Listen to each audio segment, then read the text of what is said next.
মানে সাহাবায়ে কেরাম আমাদের আদর্শ কিনা সেটা নিয়ে কথা, এবং আদর্শ হলে কেনই বা হবেন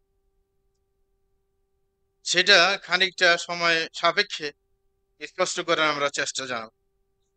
প্রথমত যেটা বলে নিতে হয়, আসলে ইসলামের দৃষ্টিতে সর্বপ্রথম আদর্শিক অবস্থানে সে রাসূল আকরাম সাল্লাল্লাহু আলাইহি ওয়াসাল্লামের।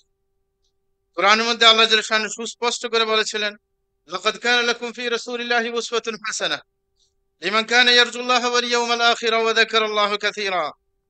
আল্লাহ জাল্লা শানহু বলেন যে তোমাদের জন্য রাসূল আকরাম সাল্লাল্লাহু আলাইহি ওয়াসাল্লামের মাঝে রয়েছে উত্তম আদর্শ।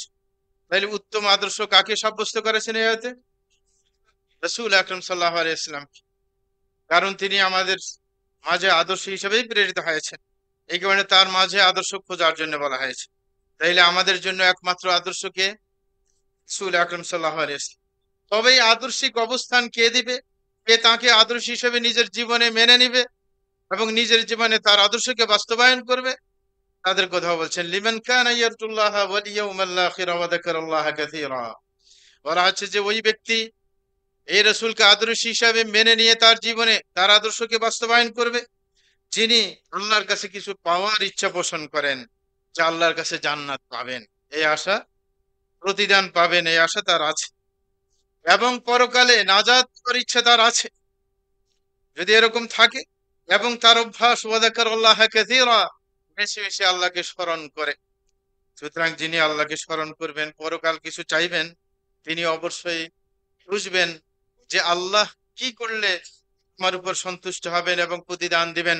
তখনই তার বোঝার চিন্তা আসবে যে আসলে তার আদর্শ মেনে চললে, তার কথা মতো কাজ করলে, কারণ আল্লাহ তো কিন্তু কেউ দেখতে পাচ্ছে না, এই কারণে অবশ্যই তার চিন্তা থাকবে যে কার কথা মতো কাজ করলে আল্লাহ খুশি হবেন। তাহলে এই চিন্তাটা কার আসবে? যে পরকালে কিছু পাওয়ার আশা আছে, যে সবসময় আল্লাহকে স্মরণ করে, তারই চিন্তা আসবে যে কার আদর্শ মতো কাজ করলে আল্লাহ সন্তুষ্ট হবেন। তাইলে আমাদের প্রথম জানা কথা হলো যে রাসূল আকরাম সাল্লাল্লাহু আলাইহি ওয়াসাল্লাম একমাত্র আমাদের জন্য আদর্শ। হাদিসের মধ্যে একই কথার প্রতি ইঙ্গিত, রাসূল আকরাম সাল্লাল্লাহু আলাইহি ওয়াসাল্লাম বলেন, কুল্লু উম্মতি ইয়াদখুলুনাল জান্নাহ ইল্লা মান আবা, যে আমার সকল উম্মত জান্নাতে প্রবেশ করবে, তবে যেই ব্যক্তি জান্নাতে যেতে চাবে না তাকে জান্নাতে ঢোকানো হবে না। যে সবাই জান্নাতে প্রবেশ করবে, কিন্তু কেউ আছে এমন, সে আসলেই জান্নাতে যাইতে চায় না, সুতরাং যে চাইবে না তাকে কি দেওয়া হবে? না। তবে সাহাবায়ে কেরাম বললেন, ইয়া রাসূলুল্লাহ ওয়া মান ইয়াবা। সাহাবায়ে কেরাম আশ্চর্য হলেন যে এমন কি লোক আছে সে জান্নাতে যেতে চাইবে না? মুসলমান বলেই তো তার একমাত্র টার্গেট থাকবে জান্নাতে যাওয়া। এরকম আছে না? না আছে? সমাজের দিকে তাকাইলেই পাইবেন। ওই দিন কিছুদিন আগে এক বক্তার ওয়াজ শুনতেছিলাম, হঠাৎ করে শুনতেছি, মানে ইচ্ছাকৃত না, মানে ফেসবুক খুললাম আর হঠাৎ করে ওর ওয়াজটা, হ্যাঁ, মানে সামনে চলে আসলো, আর মানে 1-2 মিনিট, হ্যাঁ, শুনলাম আর কি কি বলে, মানে হেডলাইনটা খুব চমৎকার ছিল। মানে সে মাসালাটা বলবে না, দ্বন্দ্বপূর্ণ মাসালা, তো সে মাসালা একটা বলে সে একটা সিদ্ধান্ত দিল, আসলে সিদ্ধান্ত ভুল।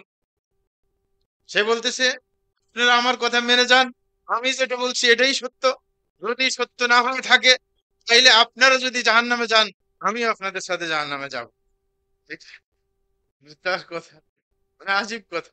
মানে জাহান্নাম তো শ্বশুর বাড়ি আর কি, হ্যাঁ, যে ওইখানে গেলে খুব সম্মান দেওয়া হবে, হ্যাঁ, ঠিক না? ওই যে সুফিবাদী একটা কথা, জান্নাত দোজখ সে ইয়া রব क्या करूं, आरज़ू है मैं तुझे देखा करूं। বলছে জান্নাত জাহান্নাম দিয়ে কি করব, আমার শুধু সাক্ষাতের দরকার, যদি জাহান্নামে যাওয়ার পরও সাক্ষাৎ মিলে তাহলে এটাই যথেষ্ট। এটা কি ঠিক কথা বলছে? আল্লাহ কি জাহান্নামে সাক্ষাৎ দিবে বলছে কোথাও? হ্যাঁ, আরে জান্নাতীদেরকে আল্লাহ সাক্ষাৎ দিবেন, এটা হচ্ছে সর্বোচ্চ সম্মান তাদের জন্য, সর্বোচ্চ নিয়ামত, জান্নাতের নিয়ামতের চাইতে বড় নিয়ামত, যে আল্লাহ তাদের সাথে সাক্ষাৎ দিবেন। তাহলে জাহান্নামে কি সাক্ষাৎ দিবেন কোথাও আছে? আর জাহান্নাম কি এত হালকা ব্যাপার? দুনিয়ার আগুনের চাইতে 69 গুণ বেশি পাওয়ারফুল আগুন সেখানে। সেখানে বলে যে আমি যাওয়ার জন্য রেডি আছি, তোমাদের সাথে আমিও যাবো, মানে সাহস দিচ্ছি। তাইলে এই লোকটা কি বাস্তবে জাহান্নামকে ভয় পায়? না, ভয় পায় না, নিশ্চিত কথা। এক গ্রাম্য লোক এসেছে রাসূল আকরাম সাল্লাল্লাহু আলাইহি ওয়াসাল্লামের কাছে, কারণ সে তো কাজ নিয়ে ব্যস্ত থাকে, আপনার উট ছাগল তোমরা এগুলো নিয়ে ব্যস্ত থাকে। সে রাসূলকে বলছে, হে আল্লাহ রাসূল, যে আমি তো সাধারণ মানুষ, আমি মসজিদে দেখতে পাচ্ছি যে আপনি আপনার সাহাবে কেরাম আবু বকর ওমর এরা সব কি গুনগুন করতেছে, কি যেন গুনগুন করে। তো বলে যে আমার এত গুনগুন করার টাইম নেই, কে কোনো টাইম নেই। বলে যে আমাকে শুধু এতটুকু বলবেন, এমন একটা কাজের কথা বলবেন সেটা করলে আমি যেন জান্নাতে চলে যেতে পারি আর জাহান্নাম থেকে মুক্তি পেতে পারি। মানে তার আবেদন এটা, সহজ মানুষ সহজ আবেদন, ঠিক না? তার চাওয়াও কম।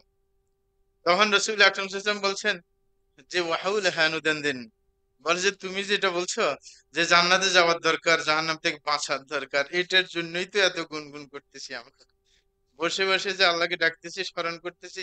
টার্গেট তো একটাই, তুমি যেটা চাও সেটাই। তুমি চাও যে হুট করে তারপরে হটলাইন পেয়ে চলে যেতে, আমরা তো এটা নিয়েই পরিশ্রম। এই যত টার্গেট, যত কাজ, সব কিছুর মূল টার্গেট তো সেটাই, নাকি না? আল্লাহ বলছেন ইয়াদউনানা রাগাবান ওয়া রাহাবা, কিরাম সম্পর্কে বলছেন যে তারা আমাকে ডাকে কি আশা নিয়ে, জান্নাতের আশা এবং জাহান্নামের ভীতি নিয়ে, যে জাহান্নাম থেকে যেন রক্ষা পেতে চায়। তাহলে ওই বেচারা যে এরকম নির্ভয় দিচ্ছে মানুষকে একটা মাসালার ব্যাপারে, অথচ বলা দরকার ছিল যে আমারটা আমি যতটুকু জানি বলেছি, বাকিটা কি, বাকিটা আবার এরকম বলার ইচ্ছা আছে, এই কারণে আমি বললাম বাকি সব তো, এটা বলা ঠিক না। কারণ সবই কি আল্লাহ জানেন, নাকি বাকিটা আল্লাহ জানবেন? না, অনেকে এরকম বলে, সেটা না, যে আল্লাহই ভালো জানেন, ঠিক না? বলে বলবেন যে আল্লাহই ভালো জানেন, আমার যতটুকু জানা ততটুকু আপনাদেরকে সাপ্লাই দিলাম। সেখানে রিস্ক নেওয়ার কি দরকার আছে? আগের যুগের কোন যোগ্য আলেম রিস্ক নিয়েছিল? না। এখানে কাউকে দালালি করার কোনো সুযোগ দেওয়া হয়নি। যাই হোক, যেটা বললাম, তাইলে এমন কিছু মানুষ আছে যারা বাস্তবেই কি জান্নাতে যেতে চায় না, ওই তো বলে কয়ে জাহান্নামে যেতে চায়, নাকি? হ্যাঁ, তো বলতেছে জাহান্নামে কিছু মানুষ জান্নাতে যেতে চায় না। কারা? রাসূলকে জিজ্ঞাসা করার পর রাসূল বলছেন মান আতাআনি দাখালাল জান্নাহ ওয়া মান আসানি ফাকাদ আবা। রাসূল বললেন যেই ব্যক্তি আমার আনুগত্য করবে সেই ব্যক্তি আসলে জান্নাতে যেতে চায়, সেই জান্নাতে বাস্তবেই প্রবেশ করবে যদি রাসূলের আনুগত্য করা হয়। আর যে ব্যক্তি আমার বিরুদ্ধে আচরণ করবে সেই বাস্তবে জান্নাতে যেতে চায় না। যদি সে জান্নাতে যেতে চাইতো তাহলে তো আমার পথ ধরতো, নাকি? আমার আনুগত্য করতে, আমার বিরুদ্ধে বিরুদ্ধে আচরণ করতো না।